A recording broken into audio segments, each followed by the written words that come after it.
Let me start with the moment that many people don't talk about, but almost everyone feels. You are sitting in front of someone, maybe in an office, maybe on a video call. Your hands are a little cold, your heart is beating fast, and then they ask you a simple question: tell me about yourself. And suddenly your mind goes blank. You don't know where to start, you don't know what to say. You know English, but in that moment, it feels like you know nothing.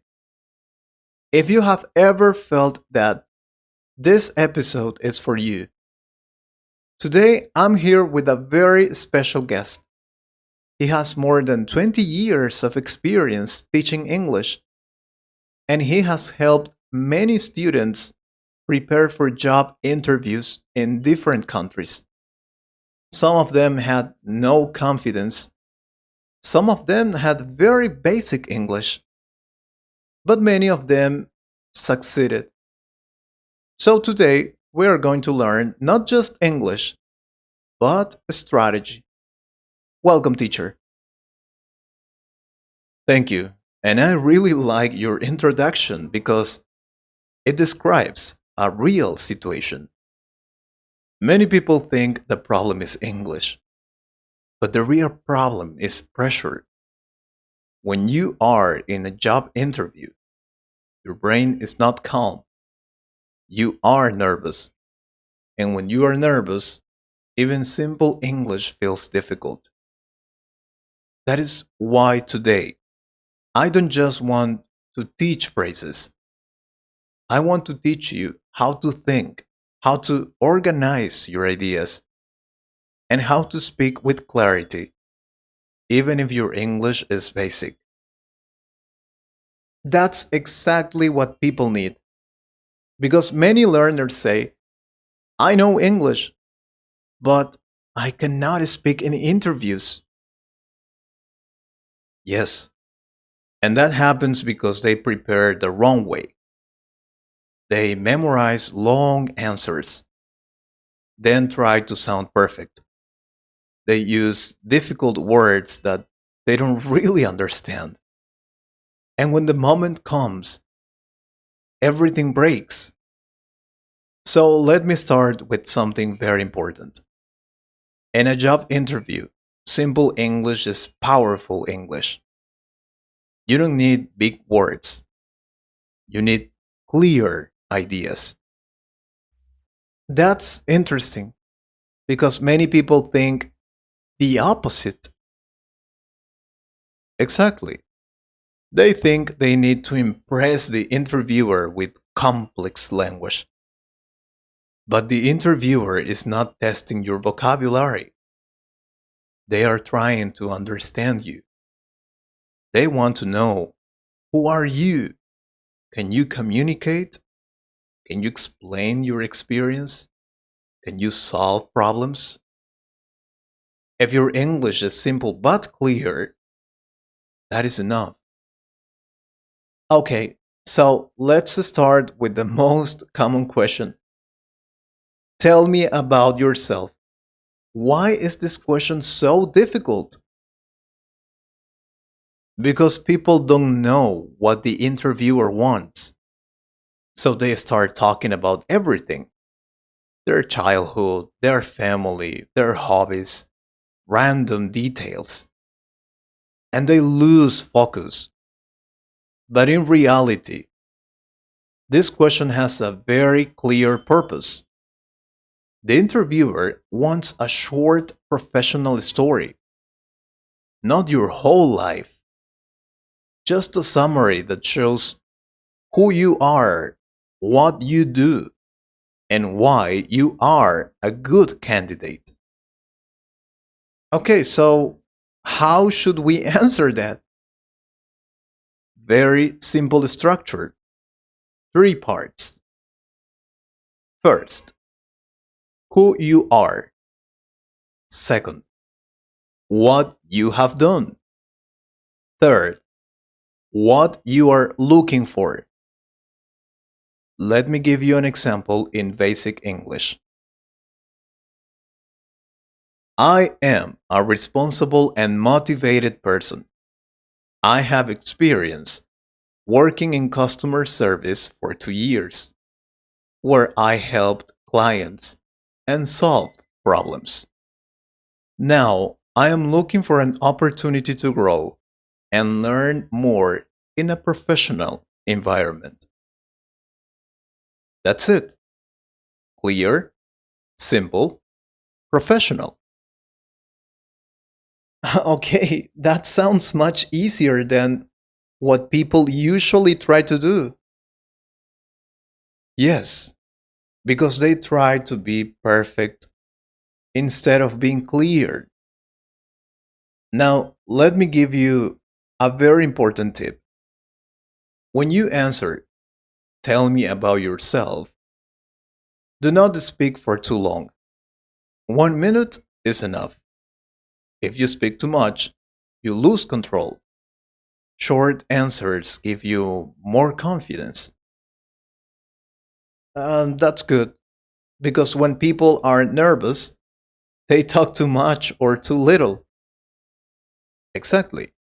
And here is another key idea: control your message.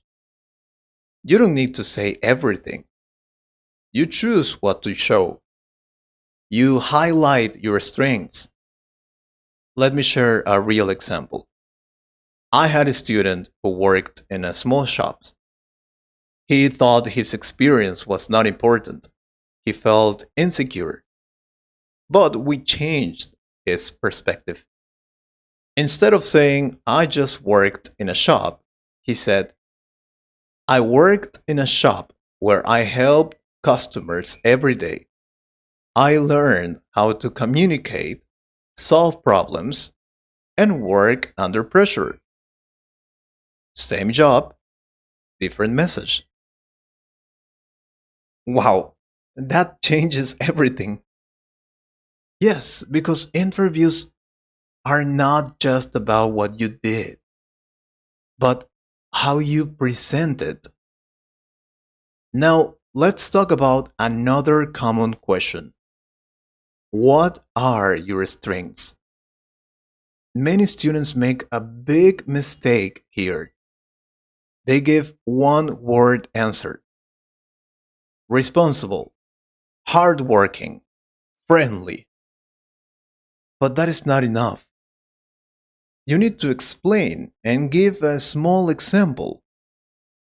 For example, I am a responsible person because I always finish my tasks on time and I pay attention to details.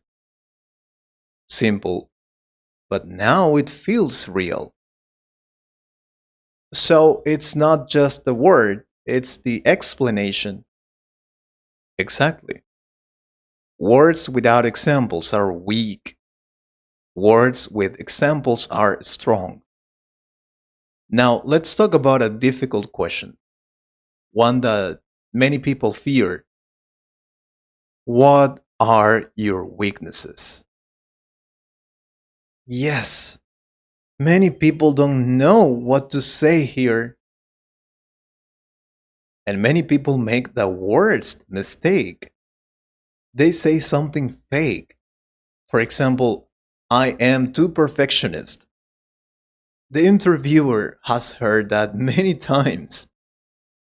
It sounds dishonest. Instead, you need to be honest, but smart. Choose a real weakness and show improvement.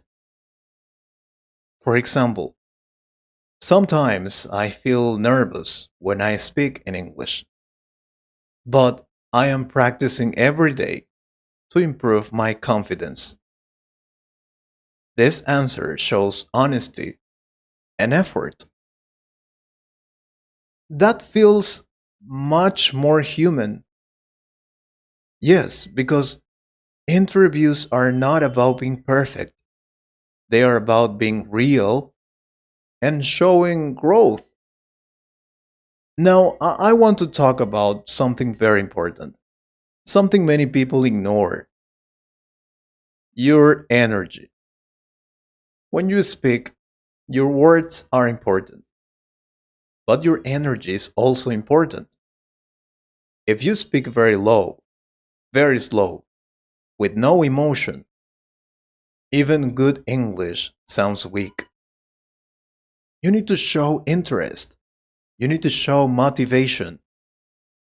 Even simple sentences can sound powerful if your energy is right. So it's not just language, it's communication. Yes, English is just a tool. Communication is the goal. Now, let me share something from my experience. I have seen students with very basic English get jobs, and I have seen students with advanced English fail. Why? Because the first group was clear, confident, and real. The second group was complicated, nervous, and not clear. That's very interesting and maybe surprising for many people. Yes, because people focus too much on grammar and forget communication. Now, before we continue, I want to give a small exercise for everyone listening. Take 2 minutes today and answer this question. Tell me about yourself. Record your voice, listen to it, then improve it. Make it clearer, shorter, better. This small exercise, repeated every day, can change everything. I like that, something practical, because learning without practice is just information. I feel like we are just starting. There are still many questions like, why should we hire you? Why do you want this job? And also how to answer unexpected questions. Yes, and also the biggest mistake people make and how to avoid them. All right, we talked about structure, clarity, and how to answer tell me about yourself. But now I want to go deeper because in real interviews, things don't always go as planned. Sometimes questions are unexpected. Sometimes you don't understand everything. Sometimes you feel nervous again. So let me ask you, what should a person do when they don't understand a question in English during an interview? This is a very real situation. And I'm very glad you asked this because many people panic when this happens. They freeze, they stay silent, or even worse, they pretend they understood and give an incorrect answer. But the truth is simple: it is completely okay to ask for clarification. Let me say that again clearly. It is okay. In fact, it shows something positive. It shows that you are careful, that you want to communicate correctly. So instead of staying silent, you can say something like, sorry, could you please repeat the question? Or could you explain it again, please? These are simple phrases, but very powerful. And here is something important: say it calmly, not with fear. Because confidence is not about knowing everything, it is about managing the situation. That's interesting because I think many people feel embarrassed to ask.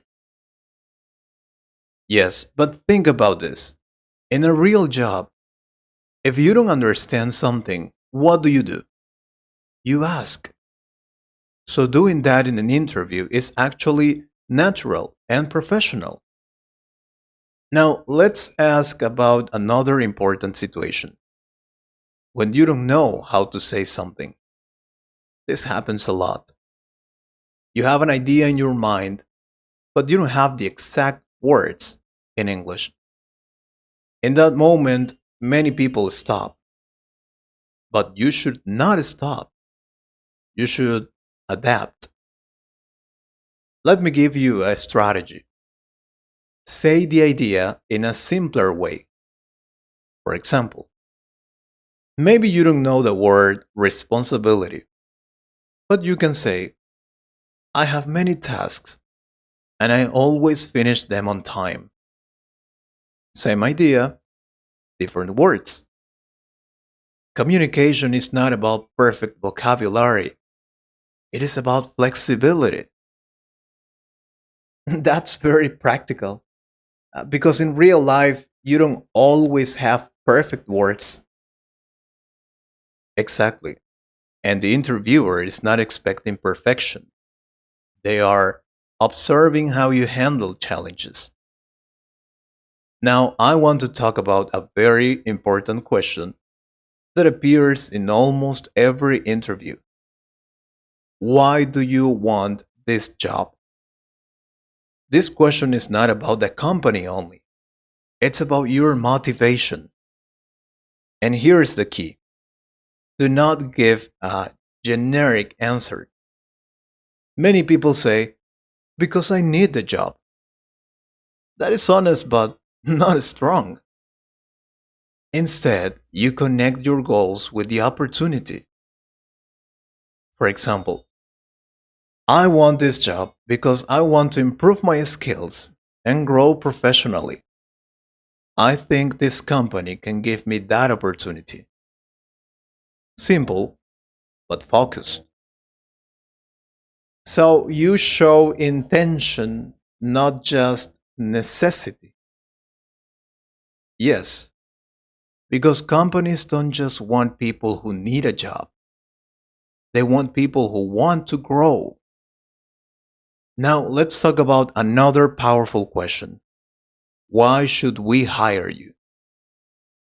This is your moment. But many people feel uncomfortable. They feel like they are selling themselves. But let me change your perspective. You are not selling, you are explaining your value. And again, we use a structure. First, your strengths. Second, your experience or attitude. Third, your contribution. For example, I think you should hire me because I am responsible. I learn fast, and I always try to do my best.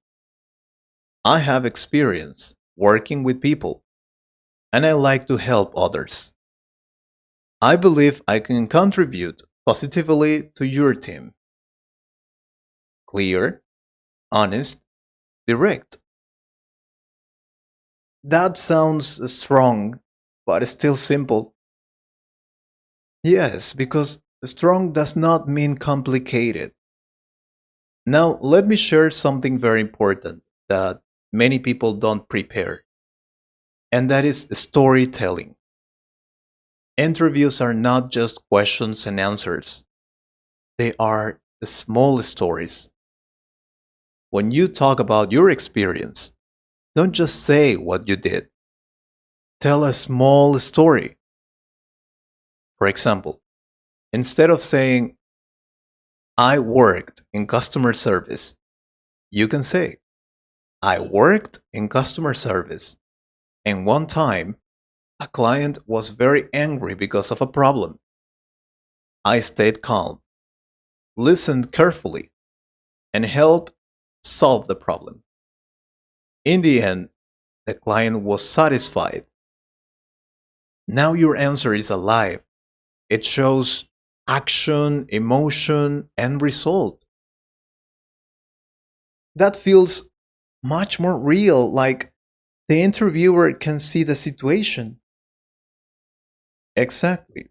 Because the stories are easier to remember than simple information.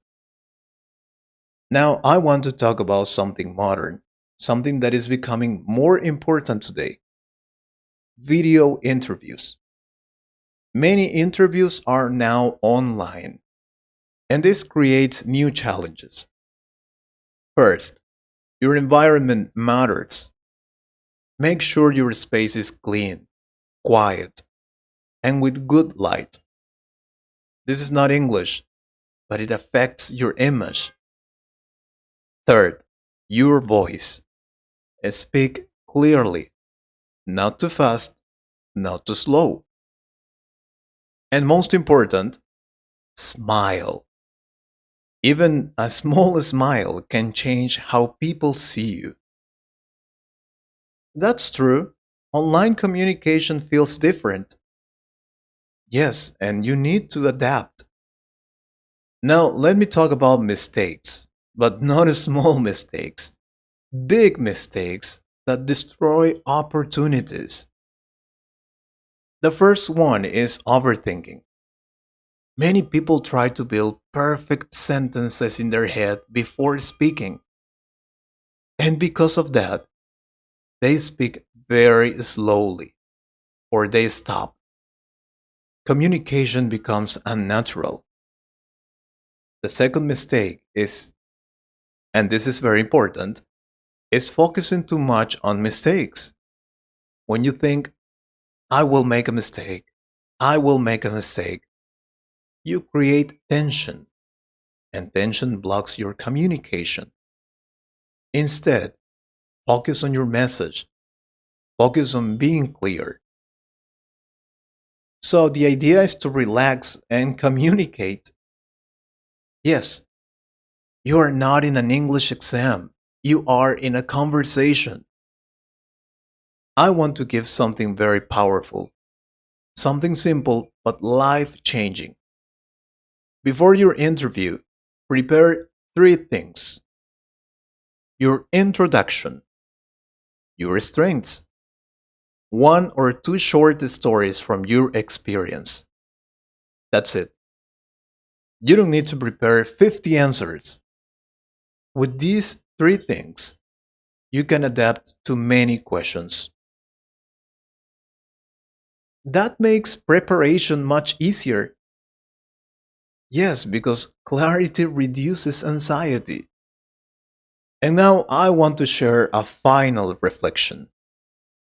Many people think that a job interview is a test where someone decides if you're good enough. But I see it differently. A job interview is a conversation where you show who you are. Not perfect, not complete, just real. Because at the end of the day, companies don't hire perfect English. They hire people who can communicate, learn, and grow. That's very powerful. And if you're listening to this right now and you feel nervous or not ready or not good enough, remember this. You don't need to speak perfect English to change your life. You just need to speak clearly, honestly, and with courage. That's a perfect way to end this. And let me leave you with one question, something for you to think about today. If you had a job interview tomorrow, could you explain who you are in 1 minute in simple English? Let me know in the comments.